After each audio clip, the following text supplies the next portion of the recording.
2023 সালের মে মাসের 9 তারিখ। আজ আমাদের সিকিম সফরের চতুর্থ দিন। চুংথাংয়ে সামান্য কিছু খাওয়া দাওয়া সেরে বেলা 2টোর পর আমরা রওনা হলাম লাচুংয়ের পথে। এখান থেকে লাচেন ও লাচুংয়ের রাস্তা আলাদা হয়েছে। আমাদের রাস্তা উত্তর পূর্ব দিকে।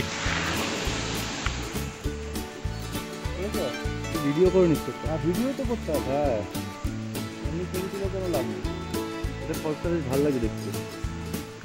কিলোমিটার 5 এগিয়ে এই সুন্দর জলপ্রপাতের কাছে এসে পৌঁছালাম। এর নাম বেদনালা। ক্যামেরায় পড়ছে জল, ক্যামেরায় জল পড়ছে। এই প্রথম গোপ্রো বের করেছি, এতক্ষণ পর্যন্ত এটা বের করা বারণ ছিল। দুটি ধারায় বিভক্ত হয়ে ঝরে পড়ছে জল। অসাধারণ লাগছে, যেন জলের ওড়না।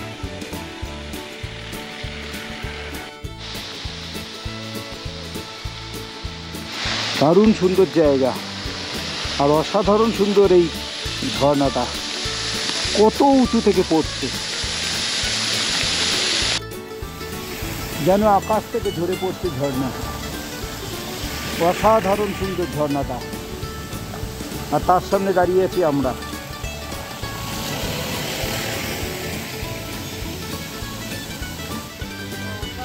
আর একবার তুলে নিই পুরো ঝর্ণাটা অনেক ওপর থেকে। আমার ধারণা প্রায় 250 ফুট ওপর থেকে ঝর্ণাটা পড়ছে। দারুণ সুন্দর।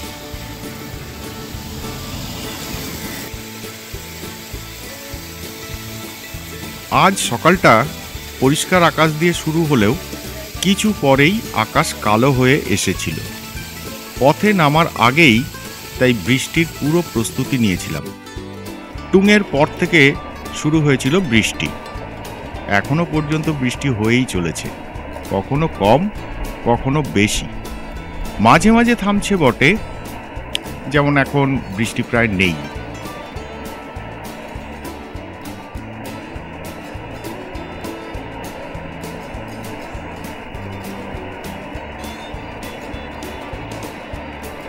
চুংথাং ছাড়ার পর রাস্তা অনেকটা সরু হয়ে এসেছে। জনবসতি নেই, সম্পূর্ণ নির্জন এলাকা। প্রায় তীব্র চড়াই আসছে, বিশেষত জেড বেন্ডগুলোর মুখে একদম খাড়া রাস্তা। বুঝতে পারছি উচ্চতা বৃদ্ধির সাথে ঠান্ডাও বাড়ছে। চুংথাং তিস্তার পাড়ে অবস্থিত। তিস্তা ছেড়ে আমরা এখন লাচুং নদীর হাত ধরেছি।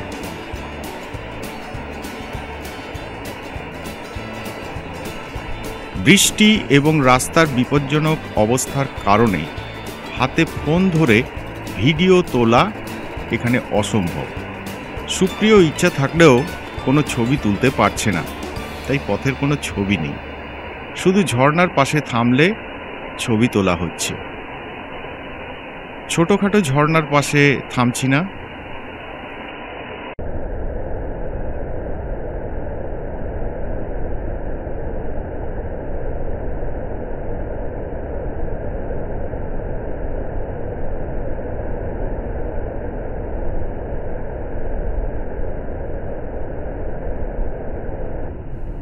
আবহাওয়া ভালো থাকলে এই পথের দৃশ্য বেশ উপভোগ্য হতো, কিন্তু এখন উপভোগের মতো মানসিক অবস্থান নেই।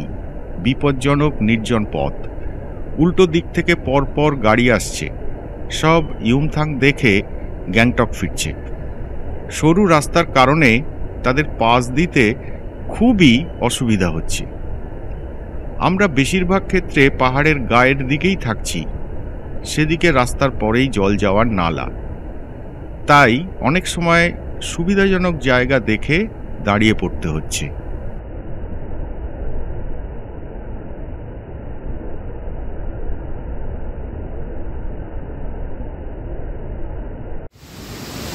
এই অসাধারণ ঝর্ণার সামনে ছবি না তুলে পারা গেল না।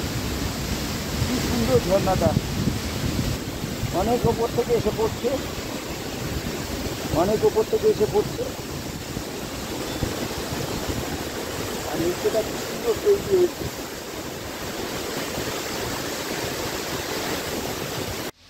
আবার একটা ঝর্ণা, এবং অসাধারণ সুন্দর একটা ঝর্ণা, দারুণ সুন্দর।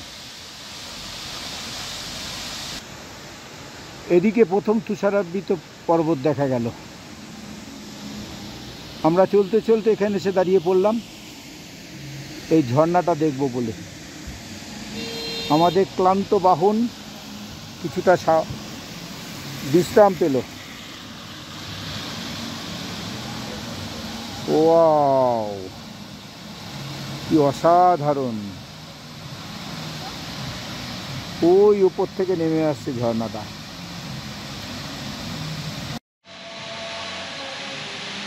এটা ভীমনালা ফলস, আজকের পথের সেরা আকর্ষণ। অসাধারণ সুন্দর, অসাধারণ একটা ঝর্ণা, অনেক ওপর থেকে এসে পড়ছে, সব লোকজন দাঁড়িয়ে দেখছে। এবার একটু কাছ থেকে এসছি ঝর্ণাটার ছবি তুলব বলে। অসাধারণ সুন্দর ঝর্ণা, দারুণ দারুণ।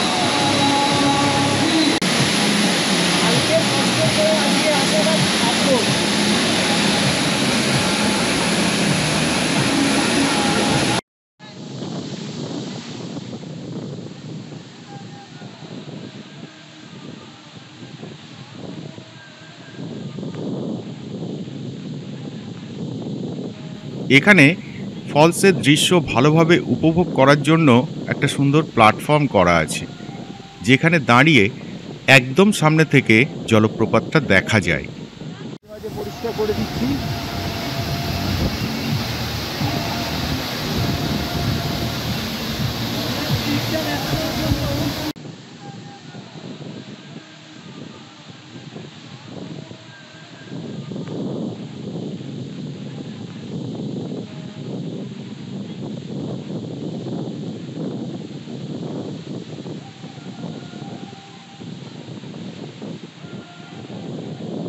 বেশ অনেকটা সময় আমরা এই সুন্দর জলপ্রপাতটা দেখার পর আবার সামনে এগোতে থাকলাম। অবশেষে আমরা এসে পৌঁছলাম লাচুংয়ে। মোটামুটি আমাদের 4 ঘন্টা সময় লাগলো। এখন এই যে গাড়িতে যাচ্ছে এই রাস্তা ধরেই আমরা যাব, আরও 4.7 কিলোমিটার যেতে হবে আমাদের হোটেলে পৌঁছতে। কাটাউ রোড, ফ্লোরেট হোটেল।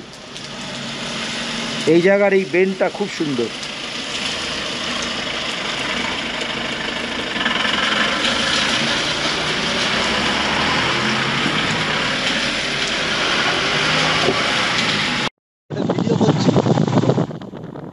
আমরা প্রায় পৌঁছে গেছি লাচুং। ডান দিকে উপত্যকাটা দেখা যাচ্ছে। আপাতত বৃষ্টি থেমেছে, আকাশে প্রচুর মেঘ। আলোর অভাবে ছবি ভালো হচ্ছে না, কিন্তু উপত্যকাটা দূর থেকে খুব সুন্দর দেখাচ্ছে। এমন দুর্গম এলাকায় এত বড় বসতি বেশ বিস্ময় জাগায়।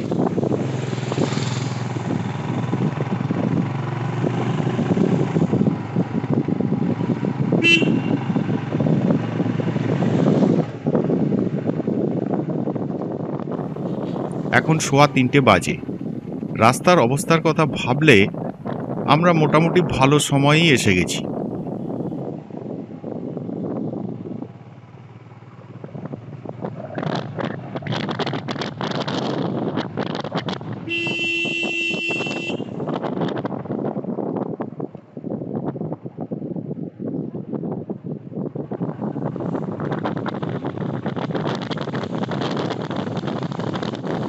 লাচুং নদী দেখা যাচ্ছে, শহরের মাঝখান দিয়ে প্রবাহিত হচ্ছে।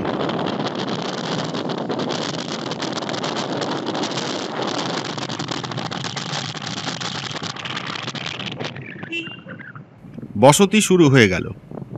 মূল রাস্তাটা ইউমথাং চলে গেছে। আমাদের হোটেল কাটাও রোডে। বাঁক নিয়ে ঢুকে পড়লাম কাটাও রোডে। লাচুংয়ের উচ্চতা 9600 ফুট, বেশ ভালোই।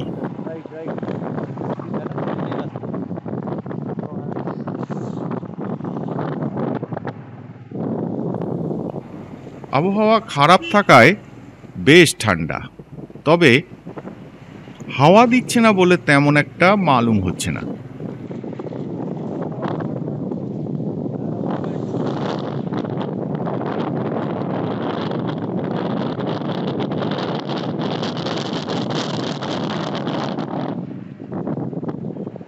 বেশ ঘিঞ্জি এলাকার মধ্যে দিয়ে চলেছি, রাস্তা সরু এবং খারাপ।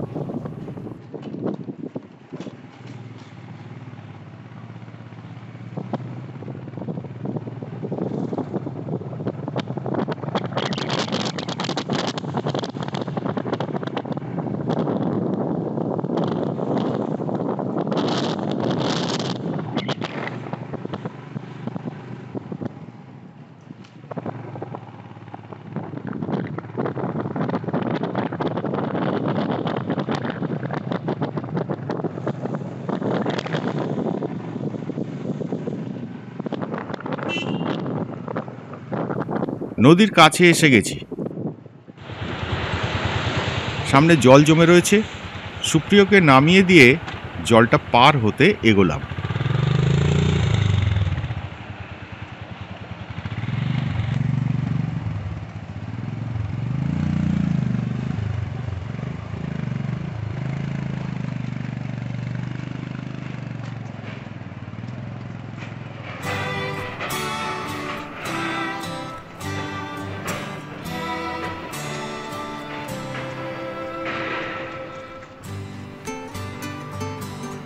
এবার ব্রিজে লাচুং নদী পার হয়ে কিছুটা এগোলে তবে আমাদের হোটেল।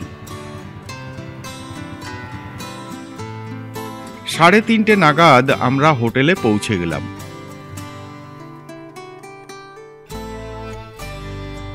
তিনতলায় ঘর, জানলা দিয়ে উপত্যকার দৃশ্য।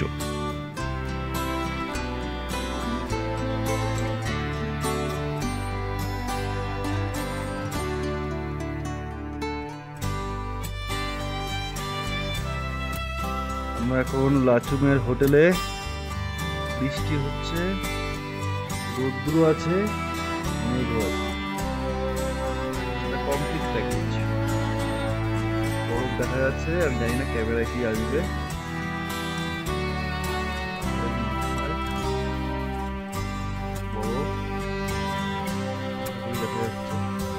এখন 3:45 বাজে। পুরো উপত্যকাটা মেঘে ঢেকে গেছে। বৃষ্টি শুরু হয়েছে, একটু আধটু তুষারও পড়ছে মনে হচ্ছে।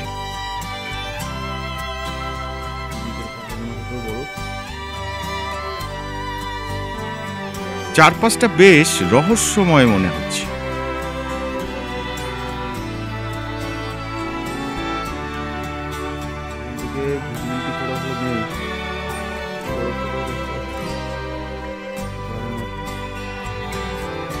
দেবাংশুরাও এসে গেছে। হোটেলটার ব্যবস্থা বেশ ভালোই। বৃষ্টিটা প্রায় ধরে এসেছে, চারপাশটা মোটামুটি দেখা যাচ্ছে। লাচুং সিকিমের উত্তরাংশে পূর্ব সীমার কাছে অবস্থিত এক পুরনো জনপদ। 1950 সালের আগে এই লাচুং ভারত তিব্বত বাণিজ্যের একটি গুরুত্বপূর্ণ কেন্দ্র ছিল। তিব্বতের চুম্বি উপত্যকার লাগোয়া সীমান্ত দিয়ে দুই দেশের মধ্যে বেশ বড় পরিমাণ বাণিজ্য চলত। এখানে তখন বেশ কিছু সম্পন্ন ব্যবসায়ীর বসবাস ছিল, কিন্তু চীন তিব্বত অধিকার করে নেওয়ার পর সীমান্ত বন্ধ হয়ে যাওয়ায় এই বাণিজ্য বন্ধ হয়ে যায়। ফলে এখানকার অর্থনীতি ভেঙে পড়ে। ভারত সরকার এই অঞ্চলকে ভ্রমণের জন্য মুক্ত করে দেওয়ার পর আবার এখানকার অর্থনীতি চাঙ্গা হয়েছে। চাষবাস এখানে তেমন একটা হয় না, তবে পশুপালন সম্ভব, কিন্তু সেটাও হিমাচল বা উত্তরাখণ্ডের তুলনায় তেমন কিছুই নয়। আশপাশের উপত্যকাগুলির অসাধারণ নৈসর্গিক সৌন্দর্যের জন্য বহু পর্যটক এখানে আসেন, তবে সীমান্ত অঞ্চল হওয়ার কারণে এখানে চলাফেরায় বিধিনিষেধ আছে। যেমন এখন কাটাও অঞ্চলে যাওয়ার অনুমতি দেওয়া হচ্ছে না। সারাদিন দৌড়ে আসার পর অনেক ঝগড়াঝাটি করে তারপর মিলেছে এই 2 বাটি ম্যাগি, 4 বাটি। দুবাটি খাওয়া হয়ে গেছে, আর কিছু পেঁয়াজ কুচি। এই হচ্ছে হোটেলের ডাইনিং হল। বৃষ্টি মাথায় করে আসতে হলো।